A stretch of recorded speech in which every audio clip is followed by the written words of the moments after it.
The U.S. Coast Guard has launched a new investigation to probe the cause of the undersea implosion of the submersible that killed all 5 people who had gone on a dive to see the wreck of the Titanic. The announcement comes a day after Canada's Transportation Safety Board said it was conducting its own investigation into the implosion of the Titan, which has raised questions about the unregulated nature of such expeditions. The Coast Guard's chief investigator, Captain Jason Newbor, has said that the Coast Guard is working with the FBI to recover evidence, including a salvage operation at the debris site on the seabed, which is about 1,500 feet from the bow of the Titanic wreck.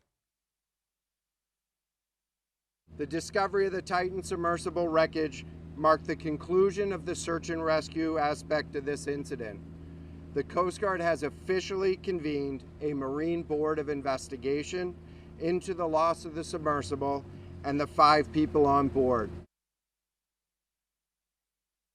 An MBI is the highest level of investigation the Coast Guard conducts and enables the U.S. to fully leverage investigative resources Coast Guard-wide and capitalize on an extensive network of cooperative relationships with international maritime administrations and organizations.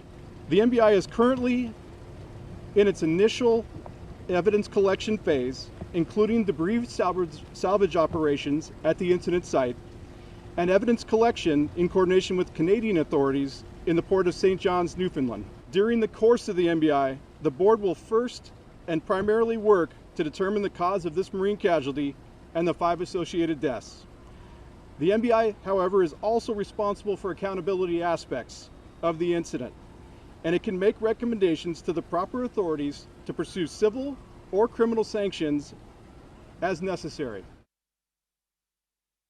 The Transportation Safety Board of Canada, or TSB, has started the safety investigation into a marine occurrence with fatalities involving the Canadian vessel Polar Prince.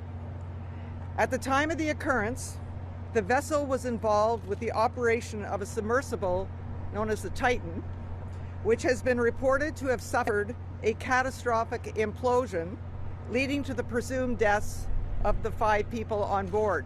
TSB investigators boarded the Polar Prince to examine and document the vessel, to collect information from the vessel's voyage data recorder and other vessel systems that contain useful information. We have also begun conducting interviews with the people aboard the vessel.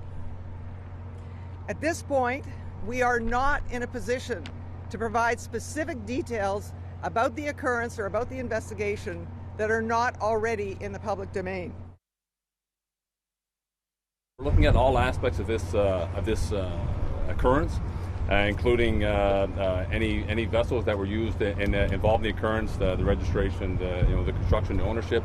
Right, this part of the investigation now, it's very preliminary, and but we really are looking at, as I said, all aspects of the investigation, including other crimes. The RCMP initiated an examination of the circumstances that led to the deaths of the 5 individuals on board the submersible Titanic. A team of investigators has been established with the sole purpose of answering the question of whether or not a full investigation by the RCMP is warranted.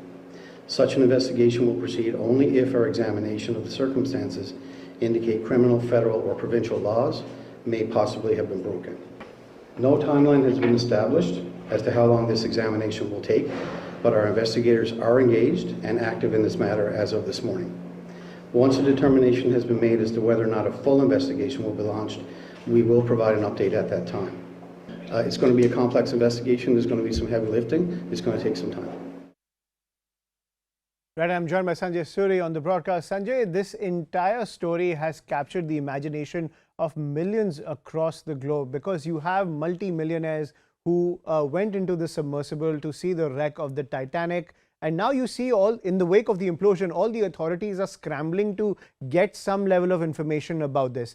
This just highlights the unregulated nature of these excursions which take place across the globe. And when a tragedy like this happens, no one has any specific information. Well, this inquiry really will seek to find ways to ensure this sort of thing does not happen again. There is a civil and criminal proceeding possible from here, but really the target of that would have been one of those on board already who died. So the inquiry in establishing any fault in civil or criminal terms could really then lay down through that process the norms to be followed. In highlighting the safety measures not taken, they hope to take preventive measures, because this is an area of great interest also to the military, which uses submersibles all the time, and some of them quite small, about this size, even smaller, and they have been in use since the Second World War. And clearly a lot of people will want to come to a conclusion exactly what went wrong by way of safer passages like this, more regulated ones, but also for other purposes to establish a cause and then really to prevent a repetition of this sort of thing. Absolutely. And at the same time, Sanjay, you know, when it comes to these kind of projects, you have a lot of very powerful and very rich people who go on such excursions, and at the same time you saw, you know, the space race, the billionaire space race, they all went into space. It was such a regulated thing. There were so many safety checks. Is there a situation that's emerging where governments across the world are now shedding light on these excursions taken out by the rich and powerful to ensure that at least some level of safety checks take place? Because this is such a huge tragedy at the end of the day, and it puts a huge question mark on the technology also that is employed for such excursions.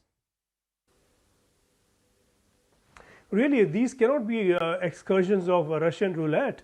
This cannot be, well, I'm taking a flight, I'm an adventurer, will I come back, will I not? There has to be some level of regulatory authority here, regulatory checks to see that there are safety procedures followed. We all take flights and we know how many safety procedures we have to follow just for sitting in a plane, and the safety procedures there have been investigated and repeated at length. So that is a level of safety that we are all familiar with, and precautions we all experience in this area, which is sort of peripheral, and it's a euphemism really to call it adventure tourism or adventure holidays. We don't have such regulatory practices in place. For a start, there are not enough of these flights and voyages taking place, and therefore it's very important to get a fix on it and to get some system in place that everyone engaged in this kind of activity must follow and be aware of.